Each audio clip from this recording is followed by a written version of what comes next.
Hi, I'm Deschanel Sager, I'm Riga Sager, and and we're we're wrecked wrecked and and certified. certified. Today, we're going to talk about something that happened over the weekend that we felt it was necessary for us to talk about. And it's going to lead us to talk about our circumstances and our situations and how we kind of went through those things as individuals and as a couple.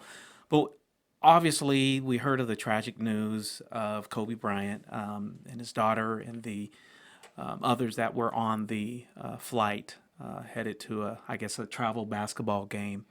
And we wanted to talk about that. And sometimes we take life for granted.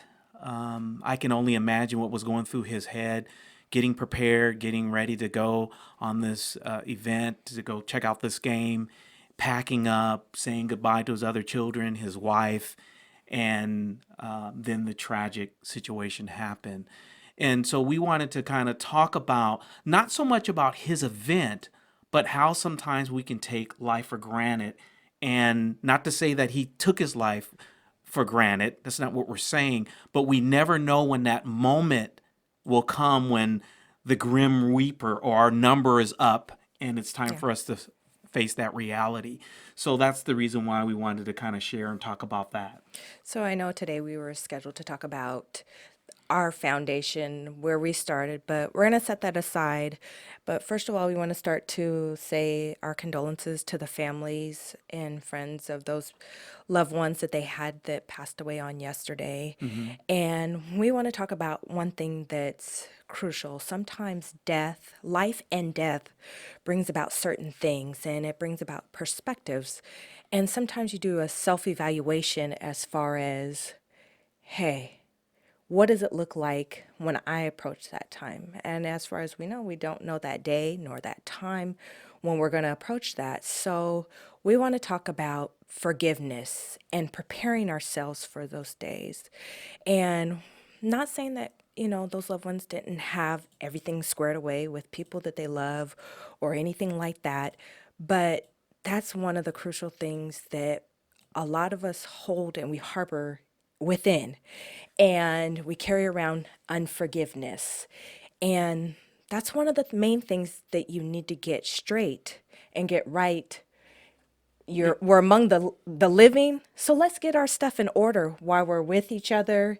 And Exactly. And to your point, not to cut your thought off there, but I really believe that so much of our success is around our what I call nucleus or circle. And sometimes through life we've written people off, we've said some things, we've done some things, and we kind of get that bitterness towards individuals or amongst our family members, etc. And we carry that unforgiveness. Maybe somebody has done something to you, or you've done something to somebody else, and like I said, like we said earlier, we don't know when that day is coming, where our day of reckoning. And so forgiveness is so important. so And I important. believe that our circle of influence, the people that we associate with, has so much to do with our success. And when you have unforgiveness and bitterness and things built up in you, how can you be successful in life? And I'm not talking about money success. I'm not talking about Yeah. houses and land and cars and all of that. Yes, in America, we always have to say, hey, look, who's got the biggest house? Who's got the baddest car? Who's got the biggest bank account? But what about our basic fundamental human decency between our fellow man?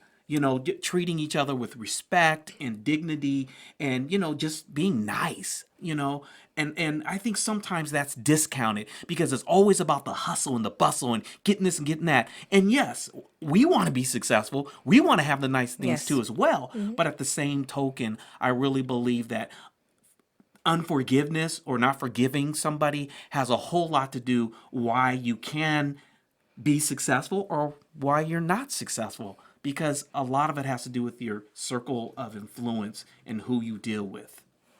And that also helps certain relationships as far as forgiveness.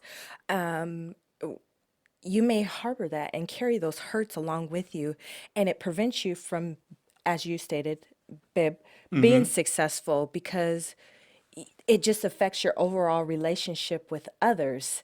And if you can't get past that hurdle, sometimes you can't move on to other relationships as far as marriages Even and friendships. even friendships. You can't move on past that. So, with that being said, we're going to tell a little bit about our stories of unforgiveness. Now, I wrote out a whole spiel about unforgiveness, but then one of the things that came to me is to tell my story of my real, true first encounter with forgiveness. And, it's a story with my dad and myself. And really, it's a hard one. My mom and dad went through a real ugly divorce. And sometimes as children, you kind of get caught up in the mix of that. And I got caught up in the middle of that. And one day my dad came to the house because I had as a teenager, I was in my teens, I was 19, and I was at home sick. And my dad came to the house, and I had a car that he had bought for me when I was in high school. Well, through the divorce, the car was going to be repossessed. And so my dad was coming to the house to get the car. Well, I came outside and, I was talking to him about what was going on and whatnot. And, you know, the conversation escalated. You know how it is when you get into a heated conversation, how emotions Hmm. fly and feelings are involved, and Sometimes you your lose your voice, way. you Yeah. lose your way, your voice raises and whatnot. And so that was basically it was getting heated. And so, sometimes when you're in a heated situation, sometimes, You say people's some you things. say some things, you say some hurtful things, and that went forward. And, we actually got into a physical altercation. And Who won? I, hush. okay. All right. So, but we got into a physical altercation, and the police was called, and my dad ended up going to jail and whatnot. And that day that I saw him in the back of the police car, it crushed me because that's not how I saw the whole thing going down. And little did I know on that day that I had appendicitis. And so time went on, and I went to the hospital, and they told me I had to have an emergency appendectomy. Well, when I went through some things after that, after the appendectomy, and the doctor came in, and he said that I should have died because of the how severe that the appendicitis was. And so all I could think about was the incident with my dad Mm-hmm. and how, had I, you know, went on, what would that have looked like? We went through that situation, and, my dad could have been held that to him and said, hey, he could have just lived with that situation and we never would have got it right. But so the first thing that I did when I got out of the hospital, I went home and I called my dad. I didn't want to call him at first, and I was just like, you know, one of the things with forgiveness is doubt creeps in. We creep in. What is that person going to think about me? How are they going to feel about me? Are they going to receive me? Are they going to reject me? Or what are they going to say? And so we start to work up in our mind, nah, I'm not going to do that. I'm not going to call. I'm not going to do this. I'm not going to do that. But I persevered through that. And so I picked up the phone and I called him. And I remember I called him at work because that was the only number I had for him. And I said, hey, it's Day, and he was like, he was surprised. And so he was like, talk to me. And I said, I call my dad Poopy for some reason.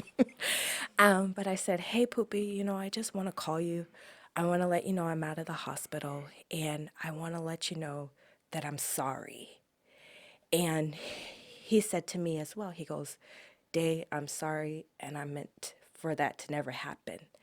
Now, our relationship after that, it's a process when you go through that Mm-hmm. forgiveness thing. Mm-hmm. Now, when we got off the phone, we said our sorries, but that relationship was still strained. Hmm. Now, one thing with forgiveness, you can forgive, but you don't forget. Exactly. People think, oh, okay, hey, I forgive you, but I'm supposed to forget. Nah, that's not the case. That's not the case. First of all, I realized my wrongdoings. And then, second of all, I had to forgive myself for what I did to my dad. I had to own up to what I myself had did. And then, third of all, I had to forgive my dad. Hmm. And with that, it was, like I said, it was a process that I had to go through. And it wasn't an overnight thing. Matter of fact, didn't start to change until I was well into my 20s. I remember just praying and saying, Lord, I want you to fix this relationship. I want it to be how it used to be. And no, I mean, we would call each other and you could tell that the conversations were strained, but we constantly still called each other. Hey, it'd be dry, those dry conversations. Hey, how you doing? Hmm. How's work? How's this? How's that? I call It, level one. yeah, level one Yeah, just conversations. yes and no, and and kind of then keep it going. and then you keep it Right, going. right. And I remember Father's Days coming around and saying, "Hey, okay, don't want to get him a gift." And I know my hardest thing was when I buy a gift, I like to get you a card with it too. So, just looking at those Father's Day cards and saying, "Nah, this ain't it. This ain't it."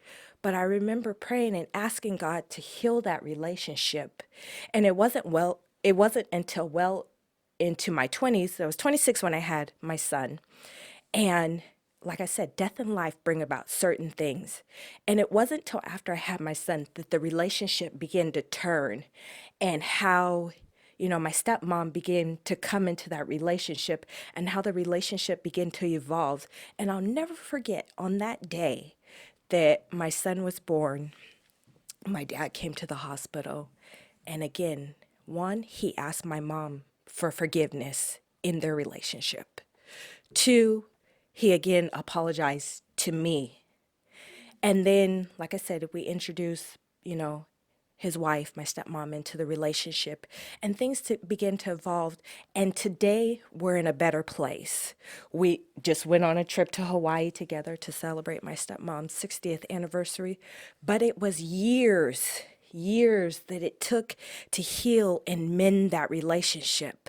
So I challenge those out there to, if you have that certain situation, you have family, friends, whatever the case may be, to mend those relationships. Even though sometimes you have to be the bigger person. You may not be the wrong one in it.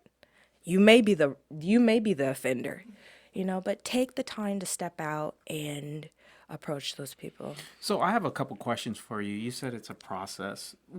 After you had that initial conversation with your dad and you knew, hey, I'm like, Dad, I'm sorry, just got out the hospital, and it was a dry conversation. What was that period? I mean, was it a conversation monthly? Was it every now and then? Was it just on special days like his birthday or Father's Day where you tried to mend the relationship? And what are some of the other things that you did to try to, take some of the strain or the pain out of that relationship to try to make it holistic again, to try to make it whole?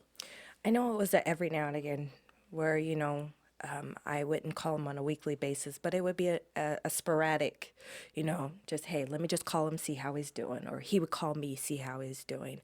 And I know that now we have weekly conversations, and I know our Yeah, I latest, know. like Saturday, we call each Yeah. other. But it built up to that where we are on a weekly. But some of the things that I would try to do is meet him and meet him for lunch or meet him for dinner or whatnot, and try to go out to eat to just try to build that relationship back up. But it was mostly phone conversations. We kept that contact with each other and we didn't let that contact go. But like I said, it wasn't, it was just those How's work doing? You know, those kinds of things. But we still kept that interaction with each other, and we didn't let that go. So, with that being said, because gosh, Dad is a great guy. Like I said, we had a great Absolutely. time over in Hawaii with celebrating your stepmother's 60th birthday. One of the things that I've seen, just with your relationship with your father, that has encouraged me. Both my parents are deceased, but it's given me hope with other relationships that you can mend relationship when things have gone Absolutely. diabolically wrong for whatever reason, whatever circumstances. But you made a concerted effort to say, hey, look, you know what? I love this man. He's my father. And he reached out to you as well. And you guys tried to mend that relationship. What would you say to an individual that has tried to reach out?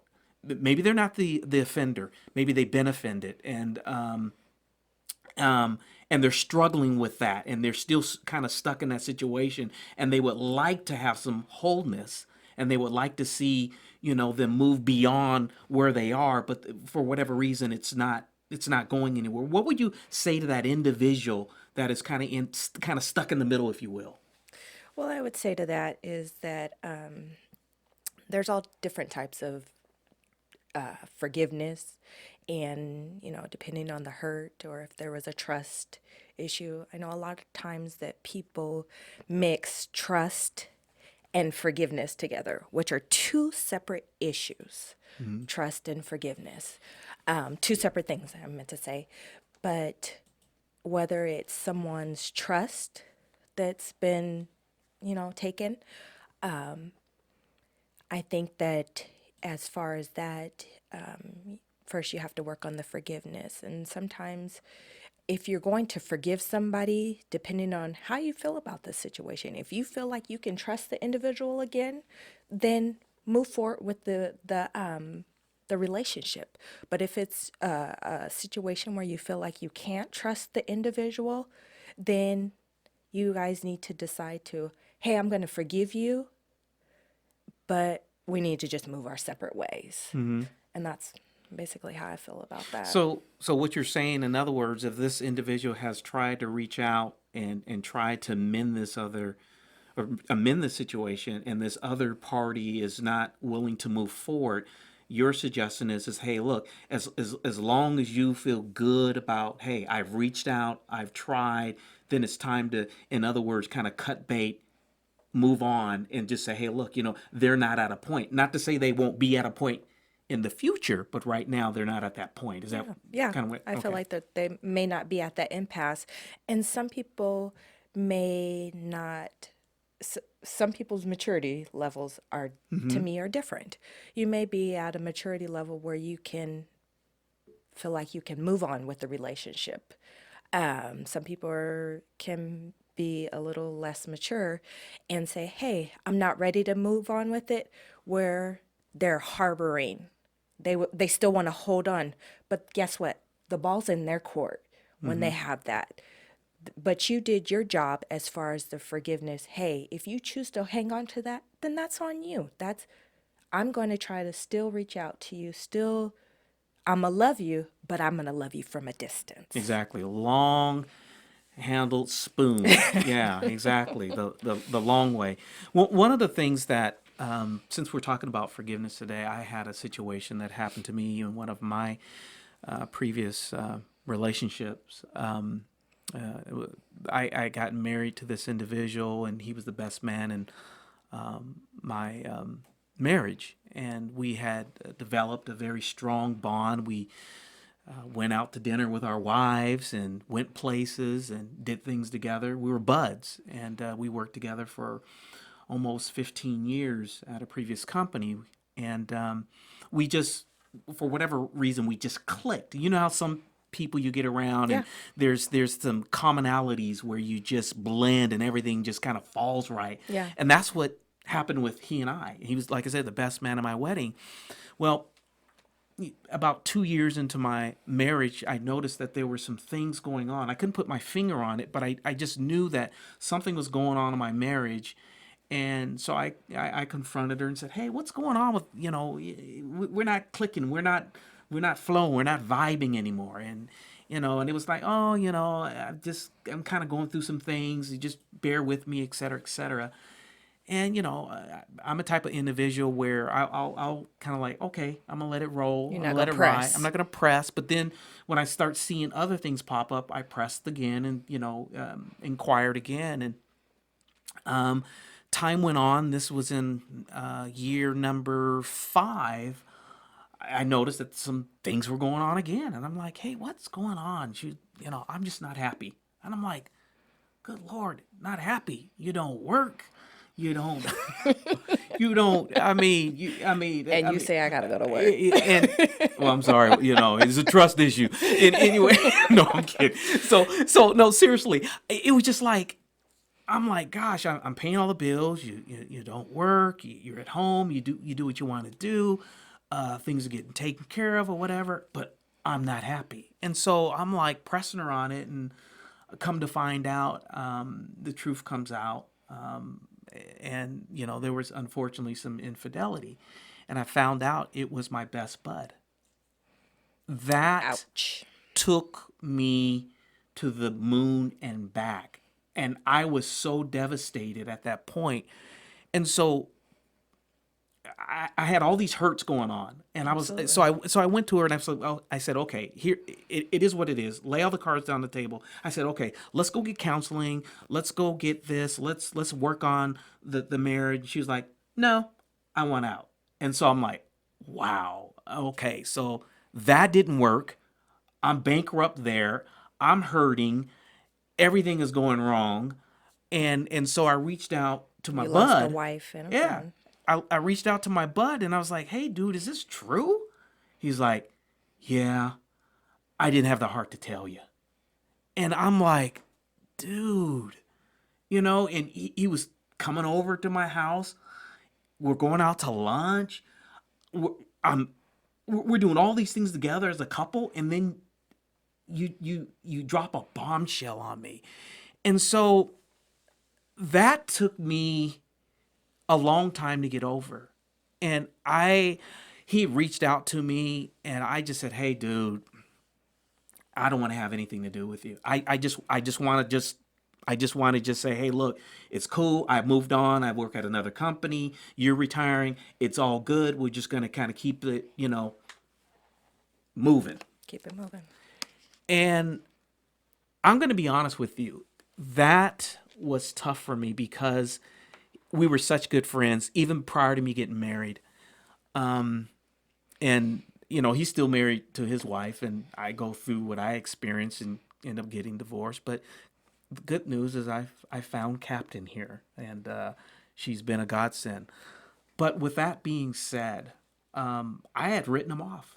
I had totally written him off, and I was just like, oh, it's no big deal. We move on, another divorce. Let's just move on and keep it going. But something inside of me just couldn't completely write him off. And so about a year and a half ago, he was down, and he and his wife had moved. They lived down or out of state, and he was back in the area. And I caught up with him for lunch. You talk about a rough lunch. The first 5 or 6 minutes, because I didn't know emotionally how I was going to take to him. Was it throw food fight? Was it, Were you gonna strangle him? exactly. Are we gonna have a cuss? Cuss him, rock him, sock him, and I don't even cuss.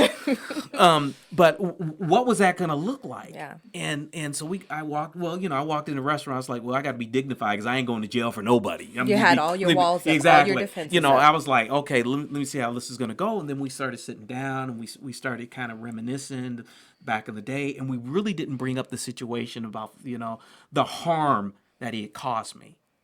And I looked at him and I said, you know what, with everything, I forgive you, man. I had to let it go. And just like you said earlier, sometimes with prayer, and I know the millennials, they say the universe, I say God, and Jesus, in the whole 9 yards. But I will say this, when we sat down and we went through the conversation, and we've had conversations since then, and we've mended our relationship, he's like, man, Regis, he goes, I didn't think we would ever be here again because of the hurt and the pain that I caused you. And sometimes like you said, you have to be the bigger person. Yes. And it is so easy to hate. It is It so is. easy to say, I don't like that person because of the harm they did to me. And granted, we live in a climate now, you can just hate because someone's got on a blue jacket and they're walking down the street with an umbrella. It's easy to find it's excuses exactly. It's so easy to go there. and justify But yourself. it takes more energy, it takes more integrity, and it takes more heart to say, you know what, I'm going to love that person unconditionally, even when I've been wronged. Yes. And that there to me shows real Christian values. I'm not perfect. I have a long way to go, but that situation there taught me that we can rise above our circumstances and Yes. we can be bigger than that circumstances by Yes. demonstrating that, hey, look, you know what? Hey, it could have been me. I could have been the one offending someone else's situation. Unfortunately, it was him. And but I took it to heart. I looked at it from 10 ways to Sunday, and I said, hey, look, what's the best thing for me to do here? And I said, the best thing for me to do, because I love this man like a brother now, is to forgive him and move on. Yes. And so today, even though we teed up the top of the show, we talked a little bit about Kobe Bryant and the situation, and I can only imagine what was going through his mind. Not so much when he was on the helicopter, but when he was leaving his other loved ones, Yes. and what that looked like. And so let us not take not our spouses, our friends, the things that are put in our life for granted, because we're only here for a vapor. We're only here for a certain amount of time. And we want to make sure that, during this podcast, and we're going to talk, like I said, about a plethora of things. But we felt that with all of the events going around, he was he was an iconic sports figure, and he loved basketball. He loved his family. But you know what? Death has a way of us pausing and looking at things from a different perspective and trying to find some solace and grasp onto something. And so when you look at your relationships, they may not be perfect, because I know we're still working Yes. our relationship. We haven't arrived. But you know what? We do have some staples. We do have some foundational things that we've built upon and will continue to build upon. And so today, when we talk about this, hopefully we've shared something with you, and you've extrapolated some things that you can apply to your own situations, etc. And if you have any questions, by all means, reach out to us. Reach out to us through email, Facebook, Instagram, and here at BD Local. But before we go, one thing that I want to challenge our viewers and listeners to is, if you have a loved one, a friend, a coworker, anybody that you may have done some wrong to, or somebody's done some wrong to you, or if you have any type of unforgiveness in your heart, I challenge you this week to reach out to those individuals, whether it be via text, whether it be via email, whatever your source of communication may be. But I challenge you to reach out to those individuals and get that thing straight. I know that I may have a couple people that I may need to get some things straight with, but I'm not exempt from that. And I'm going to do that on today. We're talking about that, so I'm going to do that on today. I'm going to reach out to those individuals. But even if hey, you may think you have wronged them, or you may think you've done something offensive to them, reach out to them and contact them and just say, hey, I just want to apologize. I want to make this thing right with you. Right. And on the lighter side of things, you could, go out and get a Snicker bar, or go out and get some cookies or And something, deliver it to them. and make amends, And make amends. and just as a kind gesture, just say, hey, look, you know what? It's all good. Sometimes it may not be received, but you know what? On Wrecked and Certified, we're about creating wholeness, and we're about creating the atmosphere for people to succeed in their individual lives. Because like I said, we've been through some things, and we have other stories to share. So as we wrap up today, hopefully you found something beneficial from this podcast today. Yes. And stay tuned for more things to come on Wrecked and Certified.